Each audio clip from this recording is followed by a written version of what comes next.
बिस्मिल्लाहिर्रहमानिर्रहीम। अस्सलाम वालेकुम स्टूडेंट्स। अब आपने ये नहीं कहना यार ये छोटे छोटे क्वेश्चन आते हैं, ये देख रिसेंट अटेम्प्ट कब की थी, स्प्रिंग 24, क्वेश्चन नंबर कितने मार्क्स। मुश्किल की तैयारी करके जाएंगे, आसान आएगा आसान दे आएंगे। एनपीओ में आसान आया था, आपको मेरे ख्याल 10-15-20 मिनट लगे होंगे वो सॉल्व करने में। कितने मार्क्स है? 7। तो आसान आ जाए तो आसान का जवाब दे देंगे, मुश्किल हमने तैयार किया हुआ है लेकर आएगा मुश्किल, इंशाल्लाह मुश्किल का जवाब दे देंगे। क्या कैलकुलेट करना है? Operating cycle, working capital cycle, cash operating cycle. Debtor collection में ऐड कर देंगे क्या? Inventory days. लेस कर देंगे वर्किंग कैपिटल साइकिल को डिफाइन करो।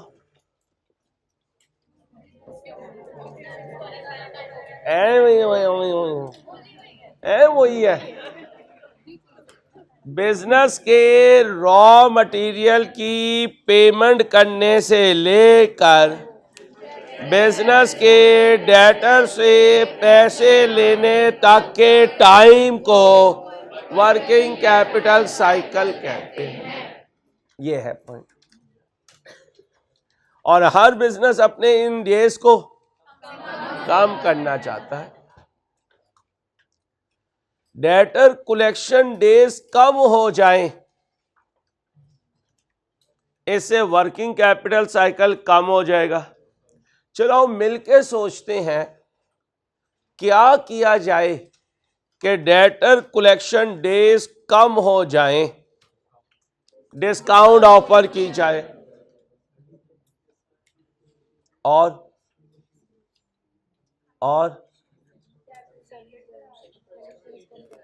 क्या बोलो, हिम्मत करते हैं बेटा। सेलिंग प्राइस कम कर दें। और नहीं बेटा, डेटर में ही रहे, अभी क्रेडिटर में नहीं जाना, डेटर में ही रहे। और आप सुने जी, शाबाश। क्रेडिट कंट्रोल डिपार्टमेंट की इफेक्टिव मैनेजमेंट होनी चाहिए। आंखें बंद करके हर किसी को क्रेडिट अलाओ। जो आपके सुपीरियर कस्टमर्स हैं, बिगर कस्टमर्स हैं, उन्हें क्रेडिट अलाउ करें, बाकियों को क्रेडिट अलाउ ना करें। और अब सुने, एक पॉइंट आपकी बुक में नहीं है, एमएफए में सीखना है, लेकिन यहां क्योंकि आ रहा है तो बता रहा हूं। एक कंपनी होती है फैक्टर कंपनी। क्या? फैक्टर कंपनी का, आज हो दे दो बच्चों को जिनकी बॉर्डर से। फैक्टर कंपनी का काम होता है आपके डेटर्स को मैनेज करना। कैसे? दुनिया की जो अच्छी गवर्नमेंट्स हैं वो मुल्क में कारोबार नहीं करती। वो कहते हैं एयरलाइन चलाना हमारा काम नहीं है, रेलवे चलाना हमारा काम पॉलिसीज बनाना है, उनको इंप्लीमेंट करना है। ऐसे ही जो बड़े बिजनेसेस होते हैं, अच्छे बिजनेसेस होते हैं, उनका काम डेटर्स को सेल करना है। बाद में डेटर से कलेक्शन के लिए वो आउटसोर्स कर लेते हैं। बैड डेट ना हो इसके लिए भी वो कोई टीम हायर कर लेते हैं। ऐसी कंपनी को कहते हैं फैक्टर कंपनी। कौन सी कंपनी? ठीक है। अब मुझे बताओ, इन्वेंट्री डेज ज्यादा करूं या कम करूं कि वर्किंग कैपिटल साइकिल कम हो जाए? कम करूं। अब सोचो, इन्वेंट्री को इंतजार कम करना पड़े कस्टमर का, क्या करूं? सेलिंग प्राइस कम करूं। और डिस्काउंट तो उधर हो गया, ट्रेड डिस्काउंट कह सकते हैं। कौन सी डिस्काउंट? और बोले एडवर्टाइजमेंट को इंक्रीज करें। गुड। सेलिंग कमीशन ऑफर कीजिए। गुड। अब ये वो टूल्स हैं जिनसे आप अपनी इन्वेंट्री को वेटिंग टाइम, क्रेडिटर का पेमेंट पीरियड प्रोलॉन्ग करना है। प्रोलॉन्ग करें ताकि उसका पैसा रुके, जिसे ट्रेड क्रेडिट कहते हैं। क्योंकि जब उसका पैसा रुकेगा तो हमारा पैसा कम ब्लॉक होगा जी। गुडविल अच्छी बनाएं उनके साथ, बिजनेस रिलेशनशिप मजबूत करें। और अर्ली पेमेंट डिस्काउंट से कंप्रोमाइज करें, क्योंकि जब अर्ली पेमेंट डिस्काउंट नहीं लेंगे तो जल्दी पैसे नहीं देंगे, जल्दी पैसे नहीं देंगे तो क्रेडिटर से टाइम मिल जाएगा। और इधर कोई बच्चा बोल रहा था जी,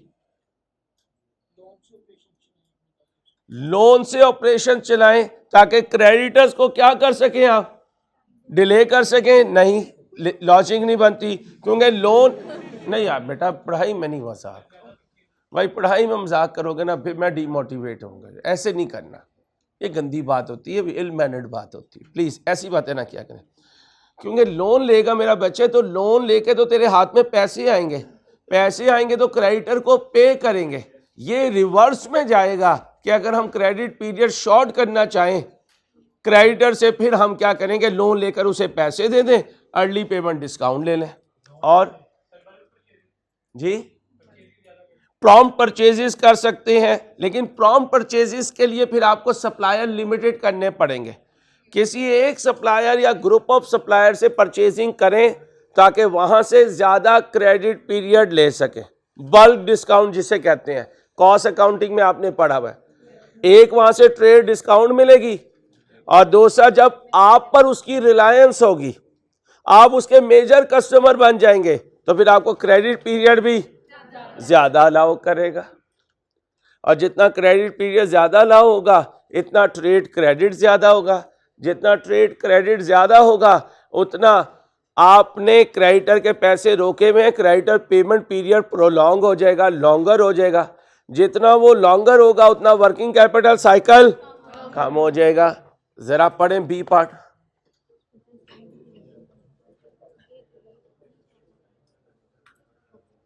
उसने एक एक मांगा था, हमने माशाल्लाह दो दो तीन तीन दे दिए। ठीक, इसलिए जहन में रखना है जो इस तरह की थ्योरी होगी वो मैंने इंटरप्रिटेशन में आपको इतनी करवा दी है कि आपको किसी बुक से कुछ याद करने की जरूरत, सिर्फ अपने जहन को हाजिर रखना है। उस दिन अल्लाह आपकी मदद फरमाए इंशाल्लाह। आए जी, अब ए पार्ट सॉल्व करते हैं। क्या मांग रहा है, बना दें जल्दी से, ऑपरेटिंग साइकिल बना दें जल्दी से। ओ बता, इसमें पेपर्स होंगे, बोलते खुले पेपर होंगे।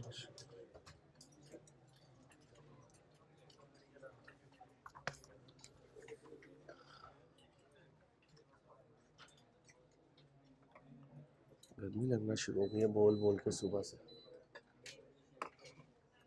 भाई जल्दी से कैलकुलेशन करें।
ध्यान से देखना, खेल रहे हैं आपके साथ। डेटर टर्नओवर टाइम्स में है। What do mean by debtor turnover? Credit sales over average debtors. Payable turnovers, credit purchase over average creditors. आगे क्या, इन्वेंट्री का नहीं दिया भाई, आप करें सॉल्व। पहले सबसे पहले फॉर्मूला लिखें, एवरेज डेटर कलेक्शन पीरियड, फिर एवरेज इन्वेंट्री होल्डिंग पीरियड, फिर creditor payment period.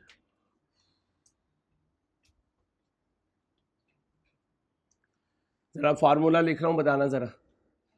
Average debtor over credit into 365।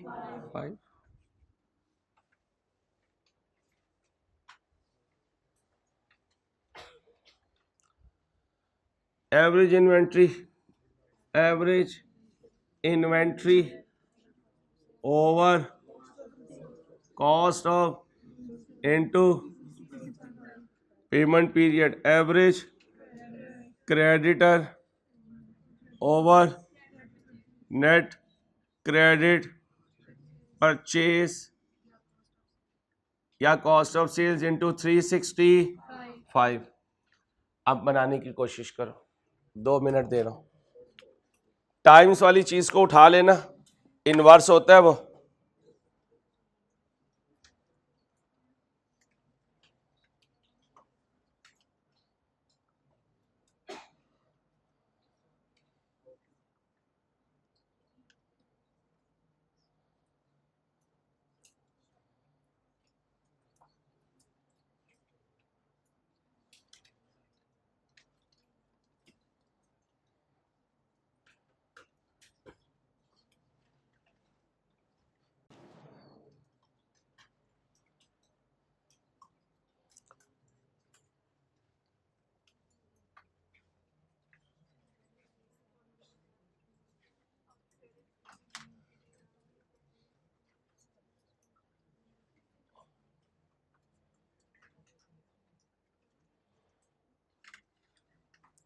चीजों को घुमा लो ध्यान से। चश्मे आपस में एक्सचेंज कर रहे हो,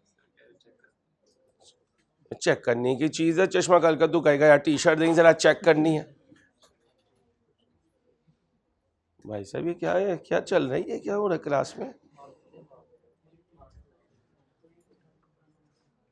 ध्यान से देखें बेटा।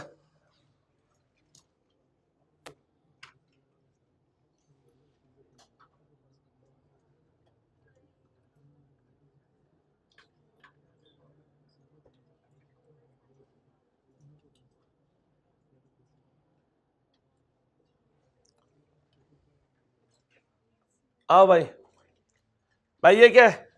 एवरेज डेटर ओवर, और डेटर टर्नओवर टाइम्स में क्या होता है? इनवर्स ही होता है ना। इसका मतलब है उसने आपको क्या दिया हुआ है? डेटर टर्नओवर टाइम्स में दिया हुआ है। क्या करूं? 3 इनवर्स ले लूं। इनवर्स का मतलब इनटू 1 ओवर, बोलो 52.14 डेज। 52 डेज चेंज तो नहीं किए कहीं, कहा 360 नहीं। अब इधर आ जाओ, ये 365 इनवर्स ले लें क्रेडिट टर्नओवर टाइम्स का, 1 ओवर आंसर 40.56 डेज। इसे क्या करना होता है? लेस। अब 2 मिनट इस पे सोच लो, करने सबको करने दें यार।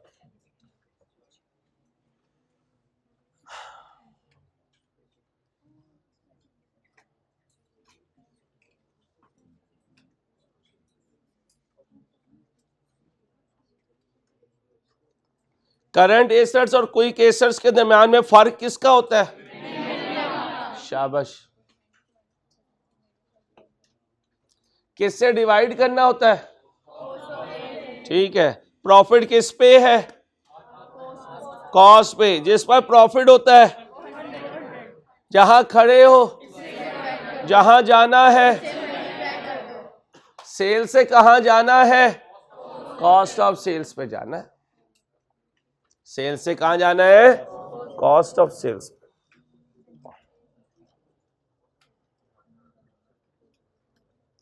तो ये 100 कितना है? 125। जाना कहां है? 100 पे कितना बना?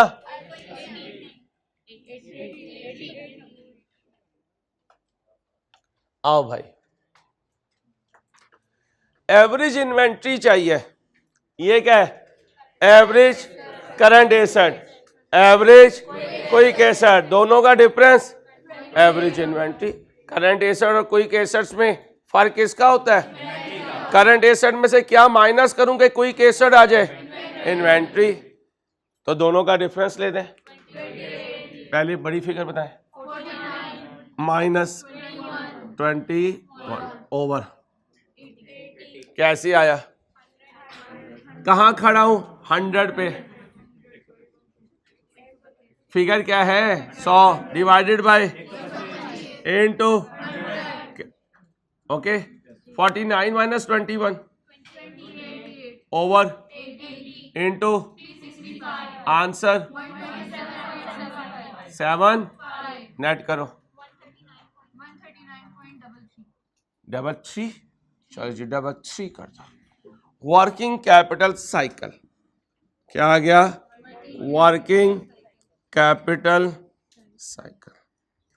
क्या करना चाहता है वो? इस साइकिल को रिड्यूस करना चाहता है। ये लिखा हुआ है, suggest one potential action for each component of the operating cycle. Operating cycle के कितने कंपोनेंट है? 3। थोड़ा सा सिलेबस से बाहर चला जाऊं, थोड़ा सा, इतना सा बस। डर है मुझे क्योंकि कभी आया नहीं है, और मुझे डर है कि आएगा, क्योंकि वर्किंग कैपिटल साइकिल में एक चीज और होती है, और वो होते हैं एक्सपेंस पेएबल का टाइम ड्यूरेशन। क्योंकि एक्सपेंस पेएबल भी एक करंट लायबिलिटी है, उसमें आप लोगों का पैसा रोकते हैं, उसमें आप, ये भी एक लायबिलिटी है, ये गुड्स के अगेंस्ट लायबिलिटी है, वो एक्सपेंस के अगेंस्ट लायबिलिटी होती है। किसी पास पेपर में नहीं है, किसी बुक में नहीं है, आ सकता है पेपर में। अगर आ जाए, ऐड करोगे लेस करोगे? लेस करोगे। क्या लोगे? Average expense payable divided by total expense for the year into, यहां डेज आ जाएंगे कि कितने दिनों के लिए एक्सपेंस की सर्विस लेकर पैसे नहीं दे रहे, उससे भी आपका वर्किंग कैपिटल साइकिल कम होता है। तो लिख लो एक्सपेंस पेमेंट पीरियड, बेटा बातें नहीं, एक्सपेंस पेमेंट पीरियड बराबर होता है एवरेज एक्सपेंस, बेटा बातें नहीं, बुरी बात, average expense payable divided by total expense incurred, total expense incurred into 360।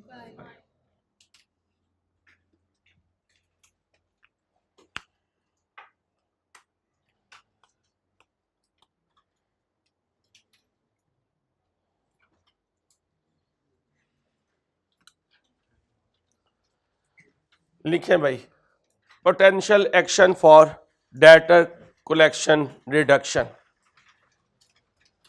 सबसे पहले लिखें डेटर कलेक्शन डेज की रिडक्शन।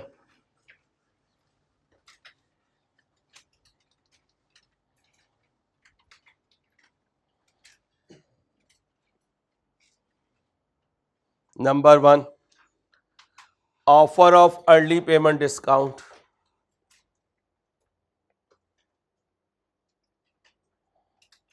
ऑफर ऑफ, बोले, अर्ली पेमेंट डिस्काउंट।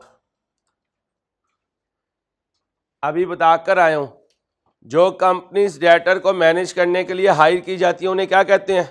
फैक्टर। तो लिखें appointment of factor, factor appoint कर लो।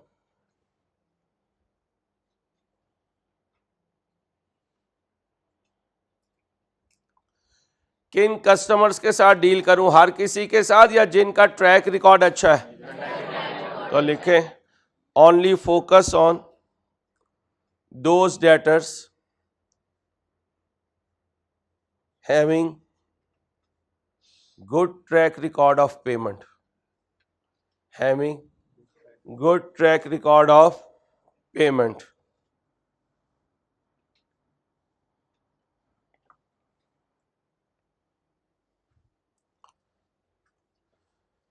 इन्वेंट्री डेज कम करना चाहता हूं।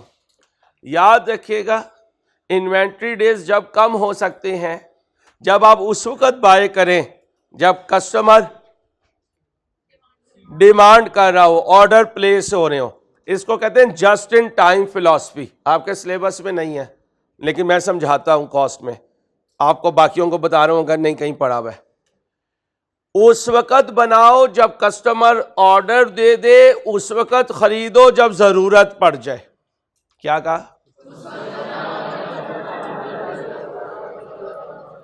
दुनिया में सबसे ज्यादा just in time philosophy Japanese use करते हैं और सबसे ज्यादा स्ट्रॉन्ग कंपनी जो just in time philosophy use करती है वो टोयोटा वाले हैं।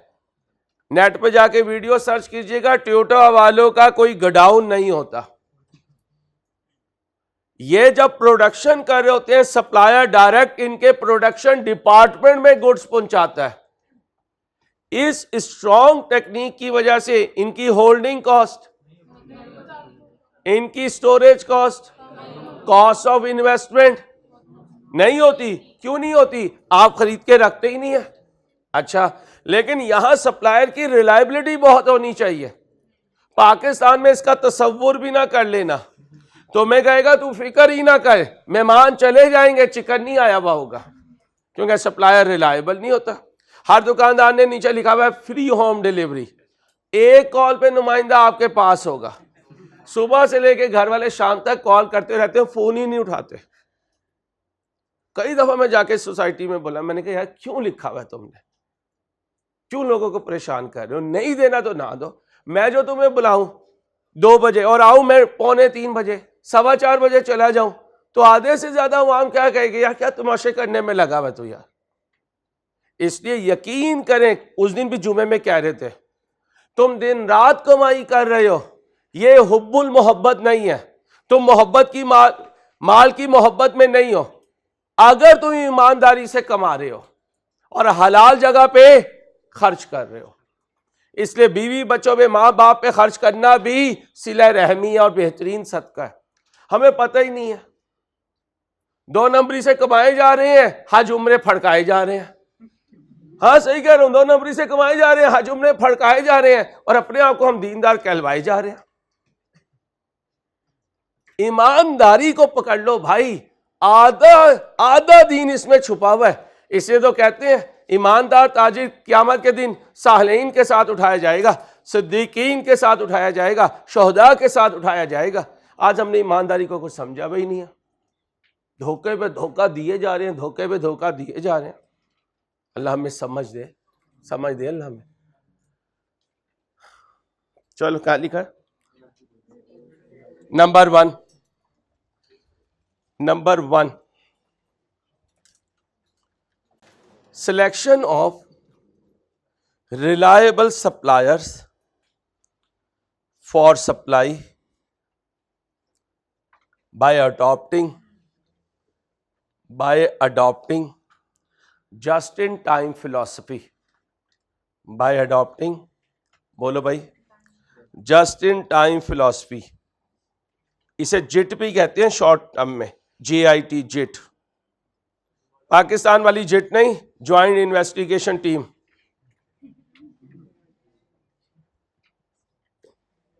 बाय अडॉप्टिंग बोलो फिलॉसफी। और जिट क्या है?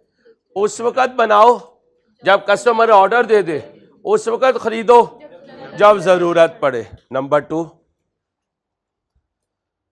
Careful review of slow moving items. Careful review of slow moving and obsolete items. पिछले लेक्चर में याद करें, स्लो मूविंग आइटम थी स्टॉक की, हमने कॉस्ट पे ही बेच दिया था, ठीक है। अगर नहीं बेचते वो इंतजार करती तो इन्वेंट्री पीरियड बढ़ जाता है। क्या लिखा है? Careful, focus on. And selling these goods even at cost. And selling these goods even at cost.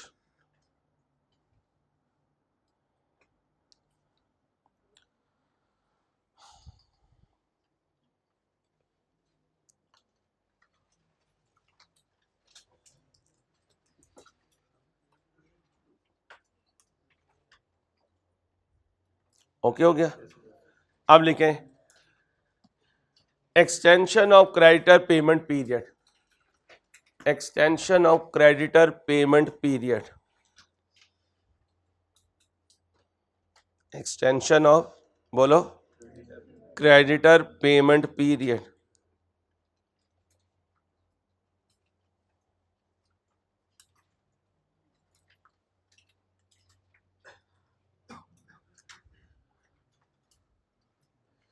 Getting maximum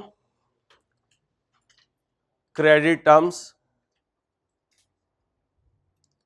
Getting maximum credit terms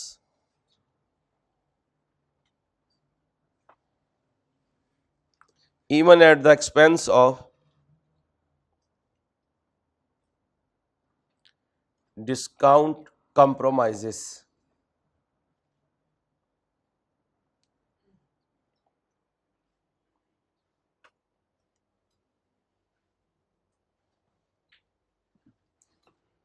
Focusing on, number 2, focusing on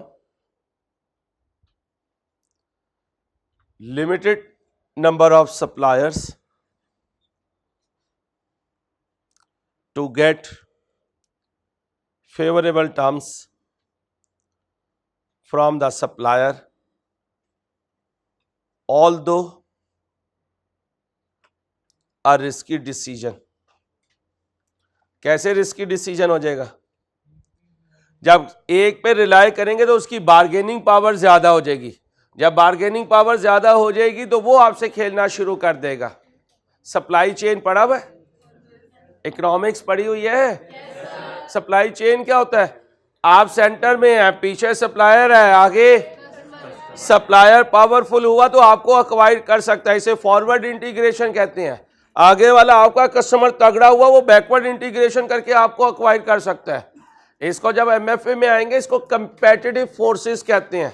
bargaining power of supplier, bargaining power of customer, bargaining power of substitute, rivalry competition. तो इन factors को भी देखना है. आप जितना restrict करेंगे अपने आप को कुछ सप्लायर्स पे, उतनी उनकी बार्गेनिंग पावर ज्यादा होगी. इसलिए मैंने कहा कि रिस्की डिसीजन है. लेकिन जब आप रिस्ट्रिक्ट करेंगे अपने आप को कुछ सप्लायर्स पे, तो फिर आप उनके अगर मेजर कस्टमर बन गए तो फिर आपकी बार्गेनिंग पावर ज्यादा हो जाएगी और आप प्राइस को भी ड्राइव करवा सकेंगे और क्रेडिट पीरियड को भी एक्सटेंड करवा सकेंगे. ये एक फोर्सेस होती हैं, जिसकी ताकत होगी वो जीत जाएगा. लेकिन यहां ताकत वो नहीं जो रोड पे लड़ाई की है, यहां ताकत बिजनेस स्ट्रेटेजी की होती है. किसकी? आगे चलें जी. भाई पढ़ा किया भाई. मैं इंसान नहीं हूं, मैं इंसान नहीं हूं. ओए ओए ओए ओए, देखो भाई, ओ भाई, काम को अपने ऊपर हावी करोगे तो परेशान होगे. काम को जब सोचोगे नहीं और कहोगे यार ये तो एंजॉयमेंट है, तो एंजॉय करोगे.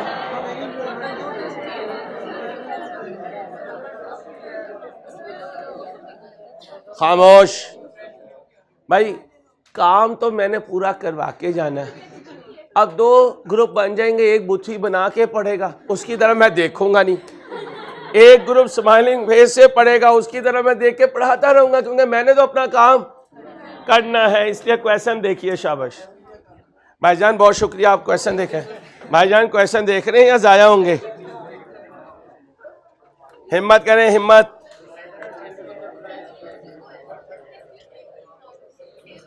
हेलो, चलो जाओ क्वेश्चन देखो.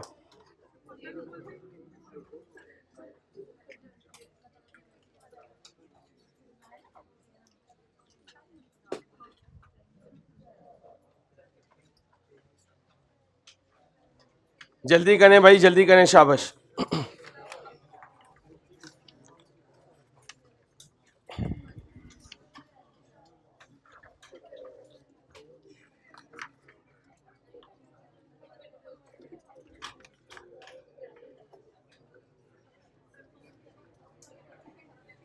इसमें से एक क्वेश्चन निकाल के दे, ये जो निकल। यार टाइम ना वेस्ट करें, एक नंबर से कैफ डिसाइड होता है, एक नंबर से। थोड़ी सी हिम्मत बांधे यार, क्या हो गया।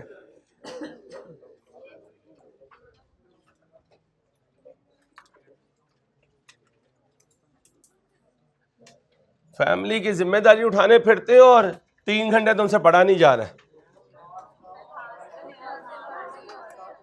कितने? और 3 मेरे और ऐड कर ले, कितने हो गए? जब मेरे से ज्यादा बैठ के पढ़ लोगे तो मैं कह दूंगा हाँ यार तुमने ज्यादा मेहनत की, मैं छोड़ दूंगा। मेरा चंदा जब यहाँ खड़ा होगा ना 10 घंटे तो आधी देरी वैसे ही खत्म हो जाएगी।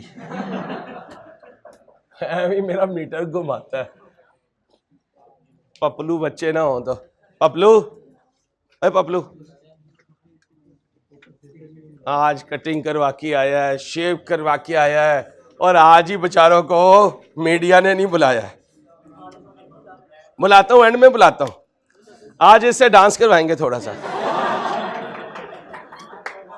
इंसान बनो, इंसान बनो, इंसान। ऐसी क्या बात है, मैं इसके साथ कर लूंगा, दोनों भाई मिलके कर लेंगे। हैं?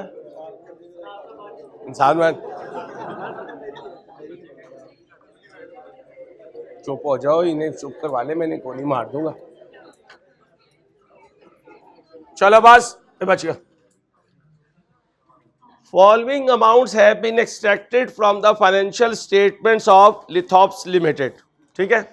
Sales, cost of goods sold, debtor, payable, inventory, cash at bank.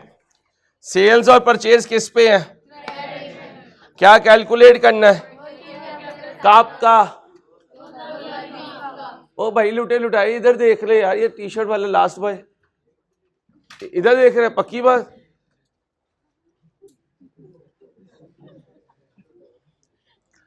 अगर 2 साल हो तो एवरेज कैलकुलेट हो जाती है। क्या कैलकुलेट करना है?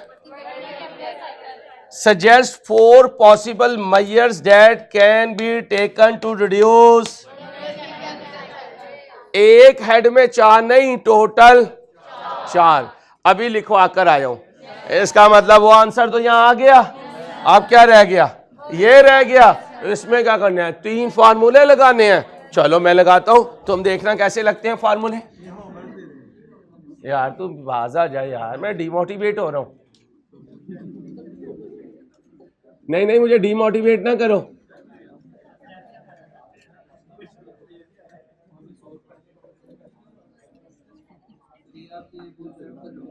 क्या?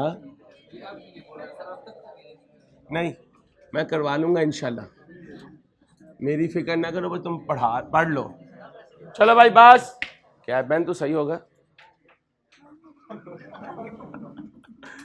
Debtor collection days.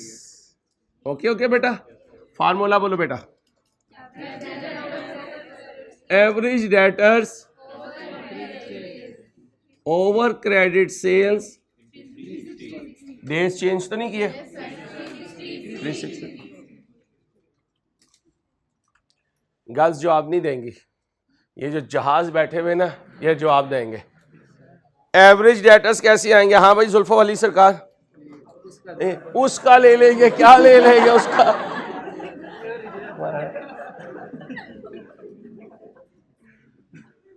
कितने डेटर्स है? 2। ये ओपनिंग बोलो, प्लस ओवर क्रेडिट सेल्स बोलो, 5 डेज बोलो, आंसर दो। 60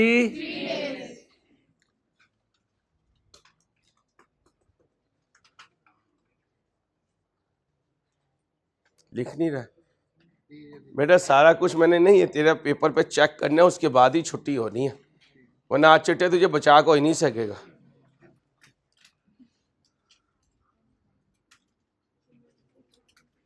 मोइनुद्दीन का शो नहीं फिर आज देख सकोगे अगर तुमने कॉपी ना किया तो। Inventory holding days. Mohiuddin ready रहे, मुस्कुरा मत मोहिउद्दीन, मुस्कुराई ना, तेरी मेहरबानी। मैं 10-11 घंटे का थका हुआ और में हिम्मत नहीं है।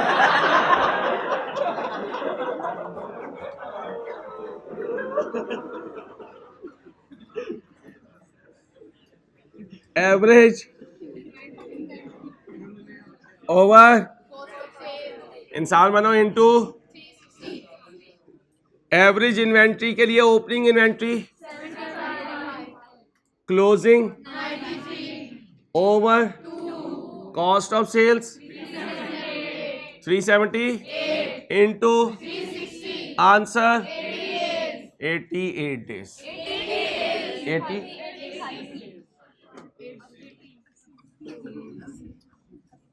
80 दसांगे हैं, उन्होंने तो कुछ बताने। बेटा हाथ जोड़ के बैठ, जुनैद ना बेटा हाथ जोड़ के बैठ। तुम मोहिउद्दीन के साथ बैठा हुआ, तुझे कोई फिक्र ही नहीं है।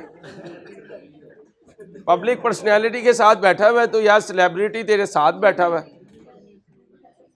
इसका नाम किंग खान रख देते हैं। कास्ट क्या तेरी? शेख हो तुम?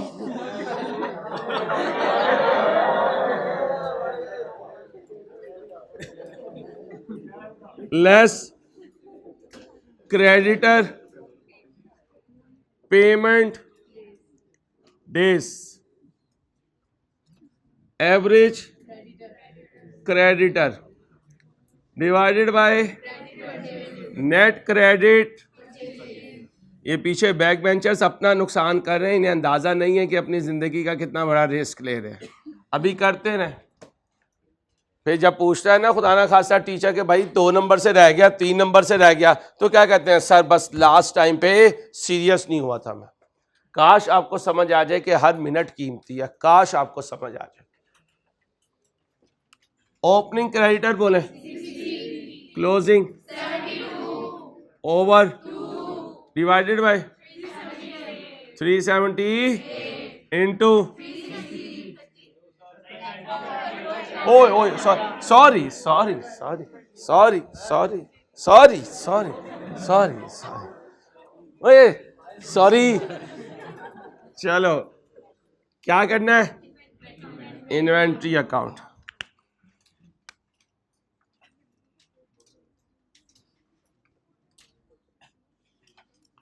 डेबिट क्रेडिट बीडी बोले, closing cost of sales purchases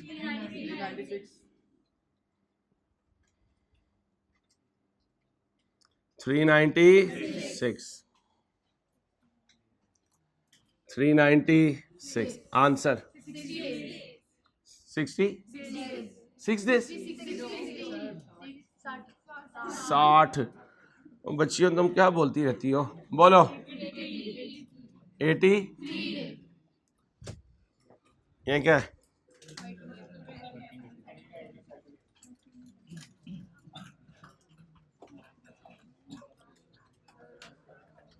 कुछ बोलने से पहले ना अपना मुंह धो लेना, क्योंकि मैं ना फिर मुंह पे ही मारकर मारा करता हूं और मैं लिहाज नहीं करता। हाँ हाँ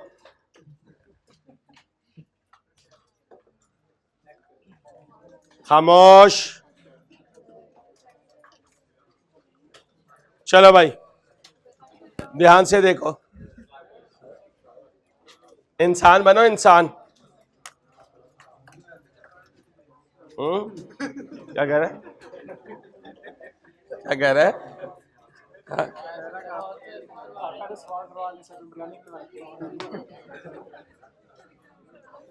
छोटू काम पे फोकस करो, हिम्मत करनी है, हिम्मत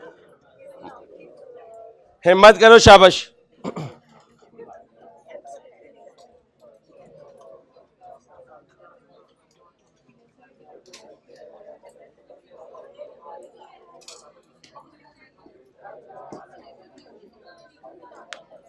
देखो कितनी आसान बात है, कोई रेशो कैलकुलेट नहीं करवा रहा। क्या कहता है,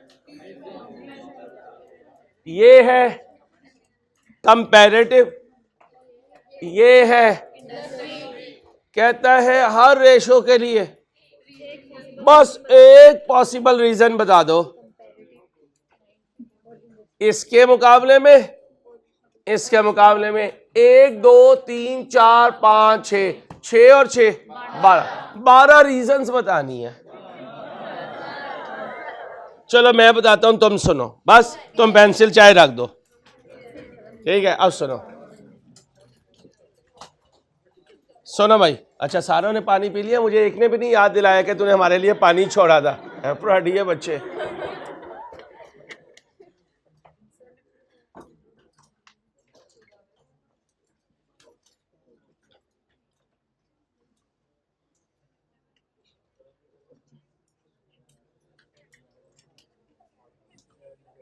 नेक्स्ट संडे ऑन है, आपकी आखिरी क्लास नेक्स्ट संडे होगी,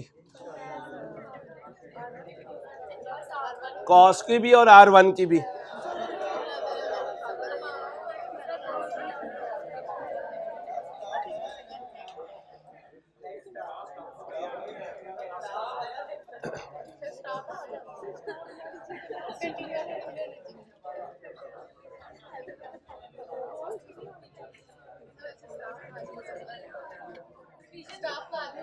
करवाऊंगा रिवीजन, वो भी है class, process plus variance mix करके करवाना है।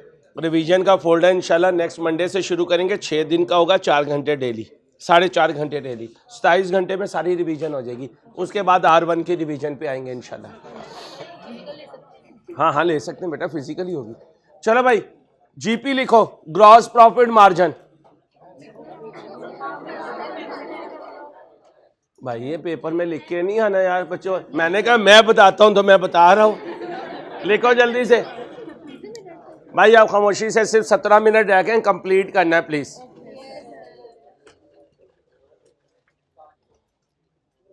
ये बुक मुझे दे दो, ज्यादा ही ना लिखवा दूं बच्चे भाग जाए। लिखो भाई, GP ratio as compared to comparative, as compared to comparative, पिछले साल कितना था, आप कितना है, no variation. As compared to comparative, no change, no change लिखना है, नो चेंज लिख दो, नो वेरिएशन लिखना है, नो वेरिएशन लिख दो। एज कंपेयर टू इंडस्ट्री,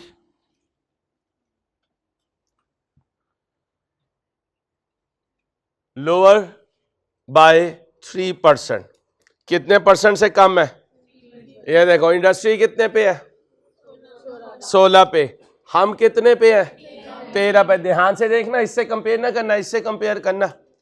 अब जीपी रेशो डाउन हुई है, जीपी रेशो डाउन हुई है तो 2 रीजंस होंगी, या तो सेल्स कम हो गई होगी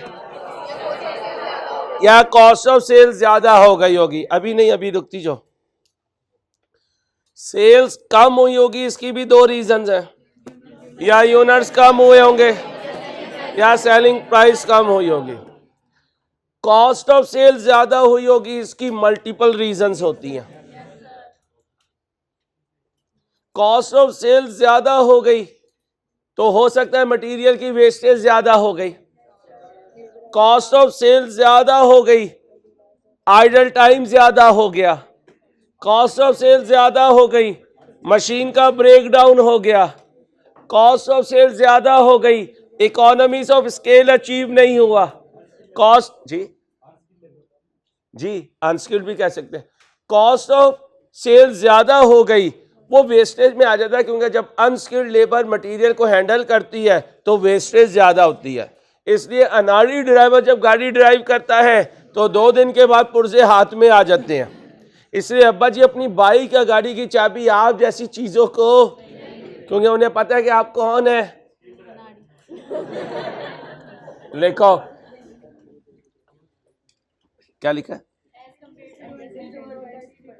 as compared to, mainly due to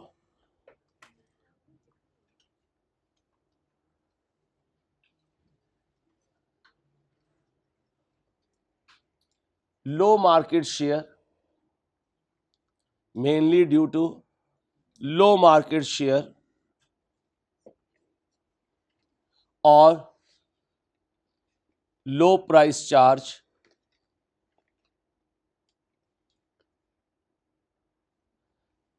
as we are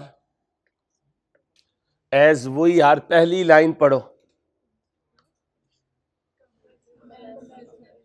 we are newly entered in the market, as we are newly entered in the market, हम मार्केट के न्यू एंट्रेंट हैं, इस वजह से भी हमारी सेल ज्यादा ना हो सकी। अब सुने, अगर हम न्यू एंट्रेंट हैं तो मार्केट के जो बड़ी कंपनीज हैं, मार्केट लीडर्स हैं, उनके मुकाबले में हमारा वॉल्यूम ऑफ बिजनेस कम होगा, तो क्रेडिटर हमें ज्यादा प्राइस चार्ज करेंगे, कम ज्यादा प्राइस चार्ज करेंगे। हमें मटेरियल पे डिस्काउंट्स कम मिल रही होंगी, लेबर ट्रेन नहीं होगी, इसलिए आवर्स की कंजम्पशन ज्यादा हो रही होगी। लिखें, raw material prices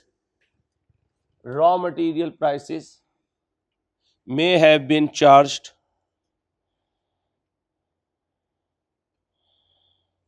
at higher rate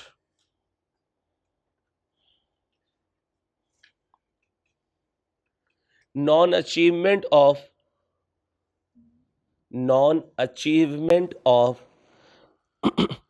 economies of scale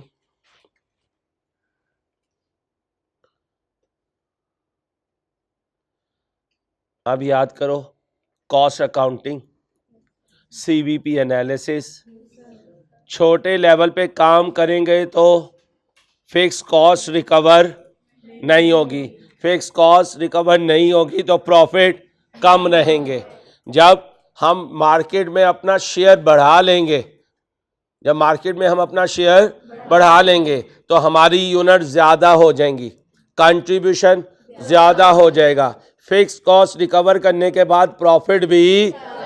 तो लिखो, due to the initial phase of the business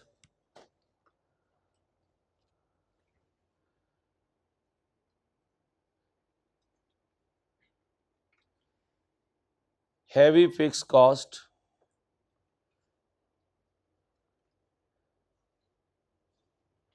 and low contribution margins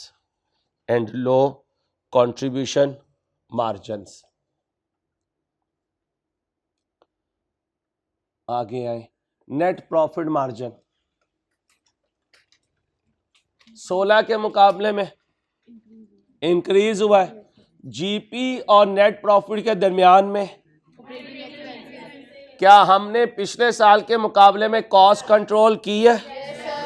क्या हमारी फिक्स कॉस्ट अपनी जगह सेम रही? यूनिट्स क्या हुए? अप हुए।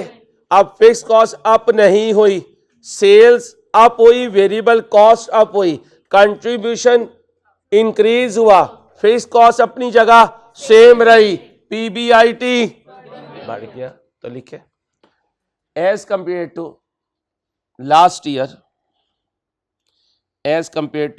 Year tight cost control in operating cost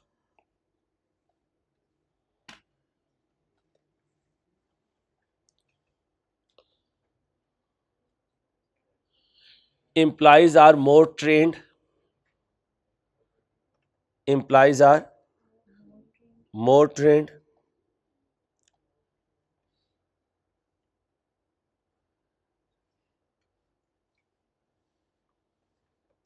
resulting in less duplication of work,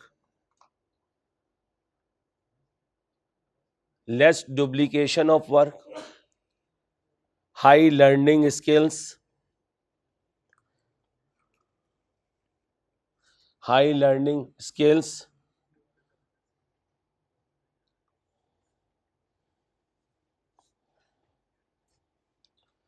fixed production cost per unit has been reduced,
हाँ जी, लिख लिया जी।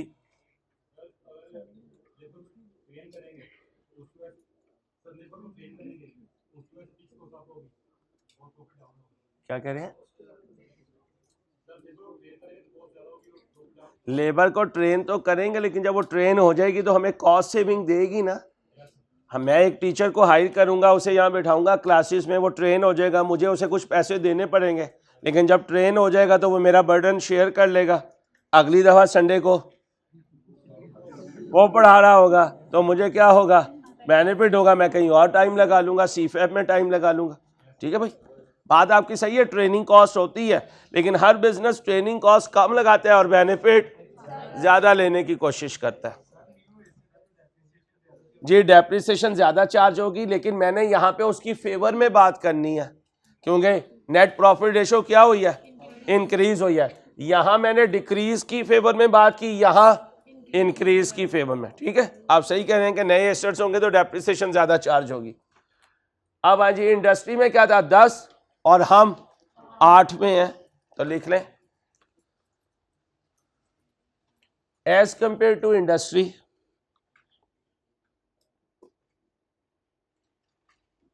as compared to industry we are in line with GP ratio। देखो GP ratio में कितना decrease था, 3%। Net profit में कितना decrease है, इसका मतलब उसी लाइन में मूव कर रहे हैं मोर और लेस। आगे चलें, return on share holder equity 16 में कितनी थी, 18%। 17 में कितनी है, इंप्रूव कर गए, लिखें रिटर्न ऑन इक्विटी में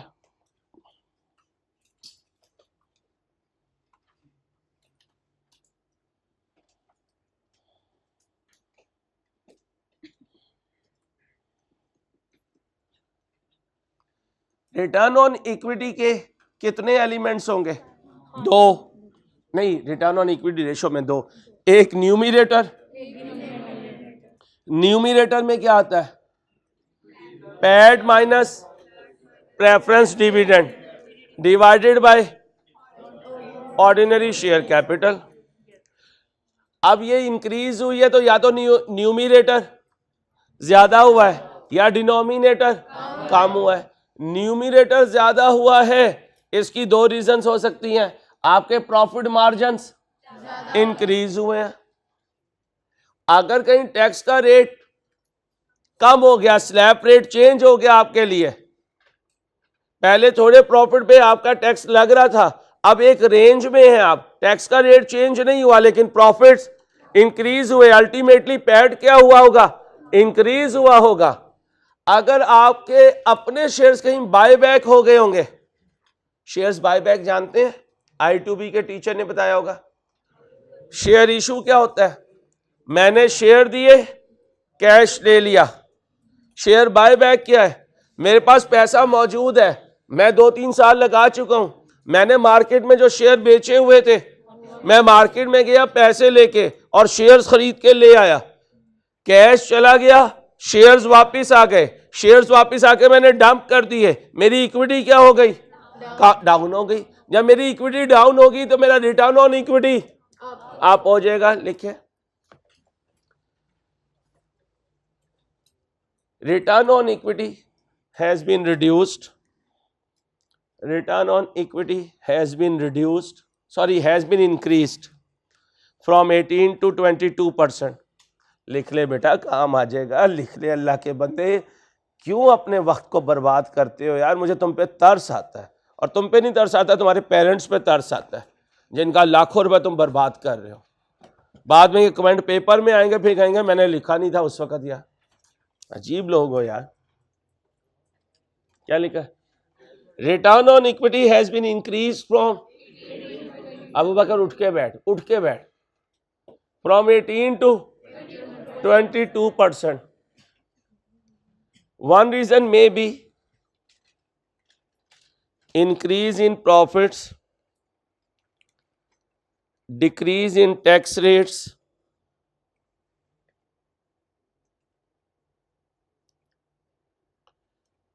decrease in interest rates,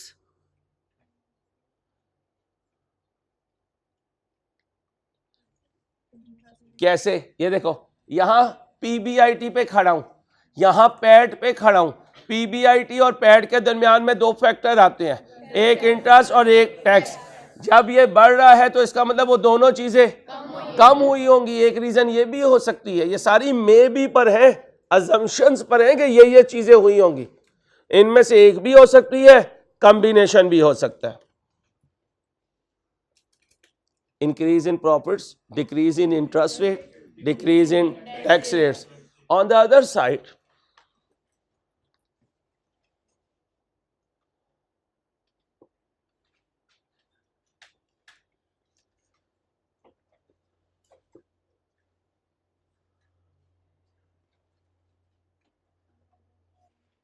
distribution of dividend, याद करें डिविडेंड की एंट्री बोले, retain earning debit, dividend payable credit. जब रिटेन अर्निंग डेबिट होगी तो इसका मतलब इक्विटी की वैल्यू डाउन होगी, तो ये भी रीजन हो सकती है। शेयर्स का बायबैक भी रीजन हो सकता है। क्या लिखा, distribution of dividend slash buyback of ordinary shares may have reduced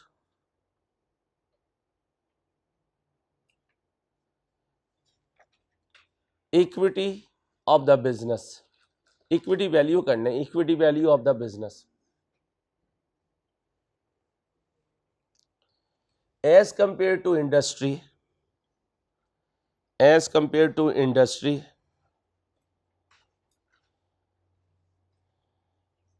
क्या कहा है,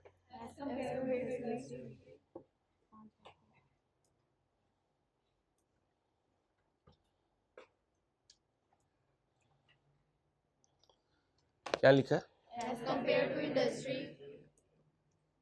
return on equity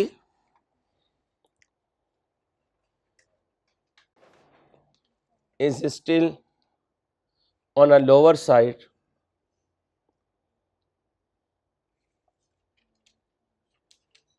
may be due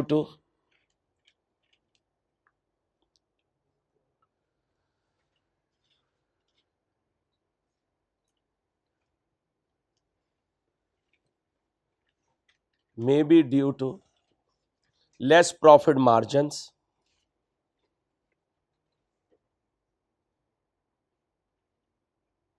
less geared company,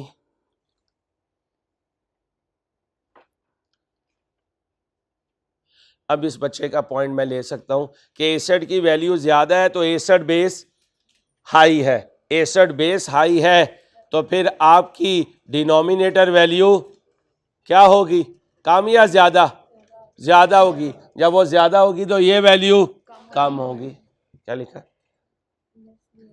अच्छा अब कल का जुमला याद करें, हाई रिस्क लो रिस्क, इसका मतलब यहां कहीं गेयर्ड कंपनीज हैं, इंडस्ट्री में गेयर्ड कंपनीज होंगी, जब वो गेयर्ड कंपनीज होंगी तो उनका रिस्क भी, तो उसके इक्विटी होल्डर को रिटर्न भी हो सकता है। मैं अनगेयर्ड कंपनी हूं या लो गेयर्ड कंपनी हूं तो मेरी कंपनी में रिस्क भी तो इक्विटी होल्डर का रिटर्न भी कम है। आगे लिखे, current ratio as compared to previous year, current ratio as compared to previous year increase हुई है डिक्रीज हुई है,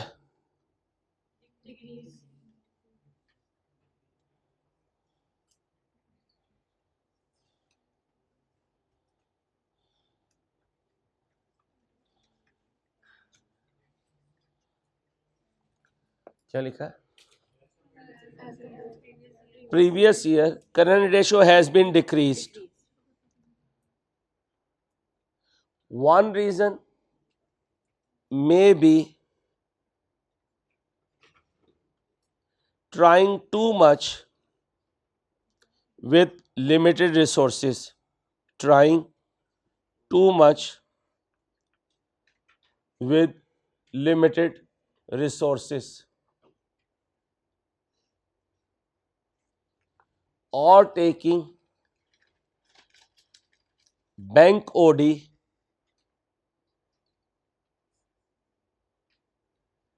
to finance the operations.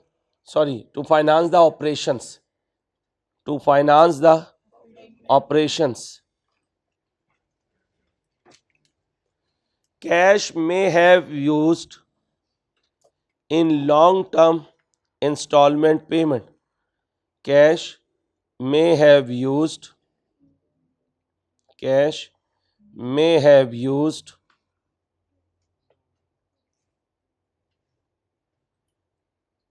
for long term installment payment. अब ये सारी चीजें मेरे करंट एसेट्स को क्या कर रही हैं? कम. और मेरी करंट लायबिलिटीज को ज्यादा, जिसकी वजह से क्या हो रही है? करंट रेशियो कम हो रही है. इंडस्ट्री कहां पे खड़ी हुई है? इसका मतलब यहां मैच्योर कंपनीज हैं. मैच्योर कंपनीज हैं तो उनके पास एक पैटर्न जो है वो पेमेंट्स का, स्टॉक का और डेटर्स का मैनेज हो चुका है. यहां पर क्या हो रहा होगा? मुझे क्रेडिटर जो है वो ज्यादा टाइम नहीं अलाउ कर रहे होंगे. जब वो मुझे ज्यादा टाइम नहीं अलाउ करेंगे तो मेरी करंट लायबिलिटीज ज्यादा होंगी, कम होंगी? कम होंगी. सॉरी, उल्टा बोल गया भाई. यहां 1.2 पर है तो ये वाला पॉइंट ना दें, ये रिवर्स हो जाता. अगर ये बेटर हो रही होती तो फिर मैं कहता कि मेरी करंट लायबिलिटीज कम हो रही है, तो ये क्या हो रही है? ज्यादा. इसका मतलब है यहां करंट लायबिलिटीज क्या हो रही है? ज्यादा. और इसका दूसरा पॉइंट मैंने कहा कि ओडी क्या हो गया? इंक्रीज. दूसरा पॉइंट क्या हो सकता है कि मैं अपने क्रेडिटर से टाइम ज्यादा अचीव करने की कोशिश कर रहा हूं, क्योंकि अब मुझे इंडस्ट्री में 2-3 साल हो गए. कब स्टार्ट किया था? तो 15 में मुझे कम टाइम मिला होगा, 16 में क्रेडिटर ने कम टाइम दिया होगा, लेकिन 17 तक पहुंचने में मेरी उससे बिजनेस रिलेशनशिप कायम हो गई.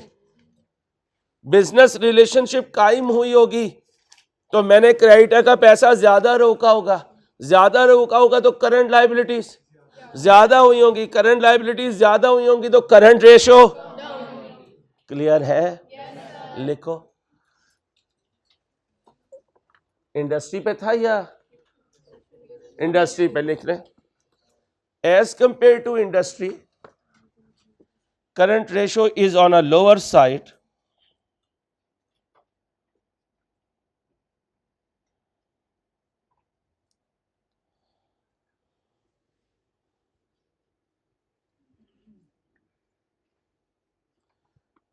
which can be counter checked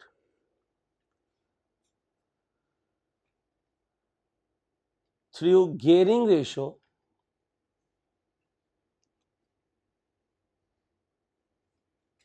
जरा देखो किसकी गियरिंग रेशियो कम है?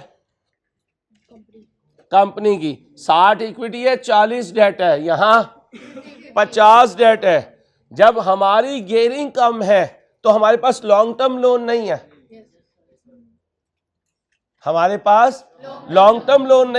तो इसका मतलब हमारी हैवी रिलायंस किस पे है? रनिंग फाइनेंस पे. रनिंग फाइनेंस किसे कहते हैं? बैंक ओडी को लिखें. अच्छा, इंडस्ट्री क्या कर रही है? ये देखो, इंडस्ट्री के पास लॉन्ग टर्म लोन ज्यादा है. लॉन्ग टर्म लोन जिससे वो अपने करंट एसेट्स को फाइनेंस करने में कामयाब हो रही है. मेरे पास लोगों का लोन ही कम है, इसलिए मेरे पास करंट एसेट में पैसे ब्लॉक करने का मार्जिन भी कम है. मैं कहीं ओवर ट्रेडिंग कर रहा हूं. क्या कर रहा हूं? अगर यहां कहीं मैं लोन ज्यादा ले लूं तो ये मेरी रेशो क्या हो सकती है? इंक्रीज हो सकती है. लेकिन मेरी कंपनी में बिजनेस रिस्क ज्यादा बिजनेस रिस्क तो होगा ही होगा, फाइनेंशियल रिस्क भी ज्यादा हो जाएगा। जितना लोन ज्यादा हो उतना फाइनेंशियल रिस्क ज्यादा होता है। इसलिए देखें, इधर लोन ज्यादा है, यहां रिस्क ज्यादा है, रिटर्न भी ज्यादा है। लिखे क्या लिखा है? Which can be counter check through debt equity ratio. एक ही मतलब है, डेट इक्विटी रेशो को ही गियरिंग रेशो कहते हैं। Which can be counter check through gearing ratio suggesting business is financing its operations through credit, trade credit, through बोले trade credit and running finance।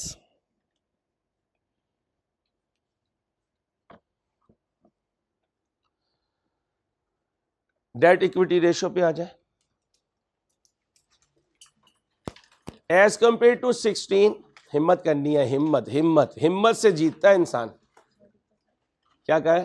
As compared to 16। ये देखो, शुरू में तुम market में आओगे, बैंक से लोन लेने जाओगे तो लोग क्या कहेंगे? चल शाबाश, पहले कुछ करके दिखा, फिर लोन लेने भी आ जाए।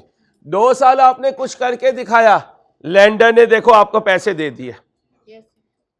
इसका मतलब बिजनेस जब स्टार्टअप में होता है तो लोग कम रिलाय करते हैं, जब कुछ चल जाता है तो लोग रिलाय करते हैं, इसलिए ज्यादा पैसा लोन की शक्ल में आना शुरू हो जाता है। पहले दिन आप इक्विटी ना लाएं और कहें लोगों से कि तुम पैसे दो मैं कारोबार करूंगा, तो वो क्या कहेंगे? हम खुद ना कर लें। तो याद रखना, स्टार्टअप में गेयरिंग कम होगी, जैसे जैसे जगह बनाते जाओगे गेयरिंग। यहां की कंपनीज पुरानी बैठी हुई है इंडस्ट्री में, उनकी गेयरिंग आपसे भी ज्यादा है, लेकिन यहां फाइनेंशियल रिस्क ज्यादा है, आपका फाइनेंशियल रिस्क कम है, इसलिए आपने इक्विटी होल्डर को इंडस्ट्री के मुकाबले में कम रिटर्न दिया। फ्यूचर में आपकी डेट कैपेसिटी, आप ज्यादा लोगों से लोन ले सकते हो, पीछे पीछे ट्रैक रिकॉर्ड भी आपको सपोर्ट कर रहा है। लिखो, जल्दी करो भाई।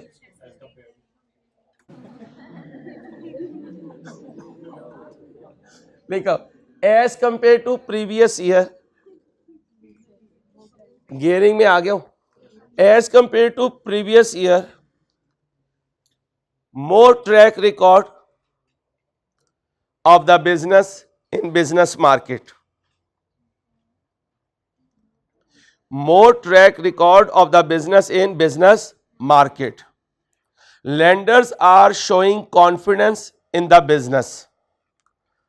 कौन होते हैं lenders? Lenders are showing more confidence in the business, resulting in, बोलो, resulting in, सारी जहाज हो यार, मुझे बताओ कहाँ लिखा है? बेटा ये दूरबीन से जाके पढ़ती है, तेरा रजिस्टर देख के मुझे खौफ आ रहा है। और दिखाओ तो सही बीबी।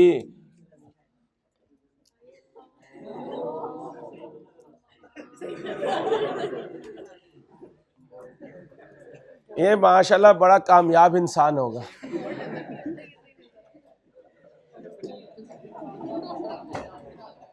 आगे बोलो, क्या लिखा है? Resulting in high gearing. Hello चुप, resulting in high gearing, reducing future debt capacity of the business, reducing future debt capacity of the business, but still लिख ले हो, ये जाया हो जाएगा, यकीन का जाया हो जाएगा, पढ़ाई के मुतालिक लिहाज नहीं करता मैं। रिजल्टिंग इन, क्या लिखा है? But still less geared than the more mature businesses of the industry, but still, बोलो, less geared than the more mature businesses of the industry. आखिरी पॉइंट, इतनी अच्छी बात थी। वर्किंग कैपिटल साइकिल पिछले साल कहाँ था? 135, अब कहाँ था? 190, क्या हुआ? कम हुआ।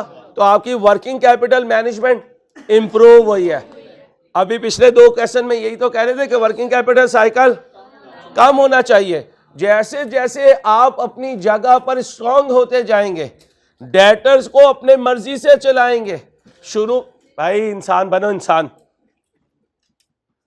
डेटर को शुरू में आप ज्यादा टाइम दे रहे थे, जब वो आपके प्रोडक्ट के साथ यूज टू हो जाएगा और लॉयल्टी क्रिएट हो जाएगी, आप क्रेडिट पीरियड कम कर सकते हो।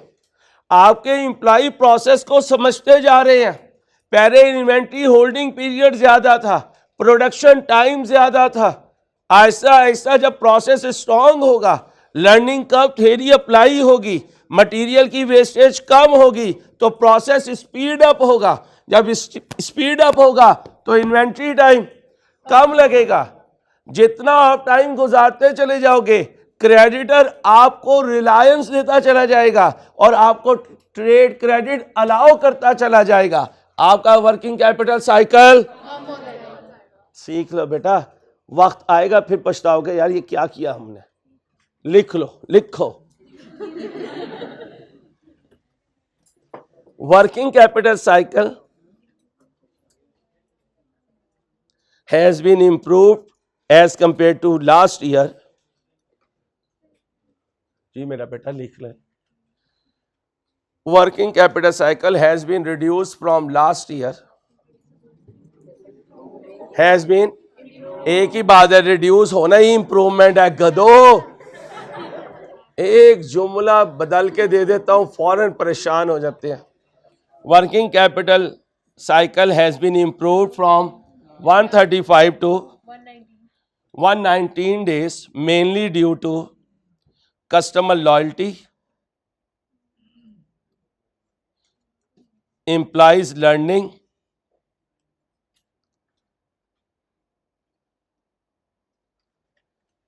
supplier relationship,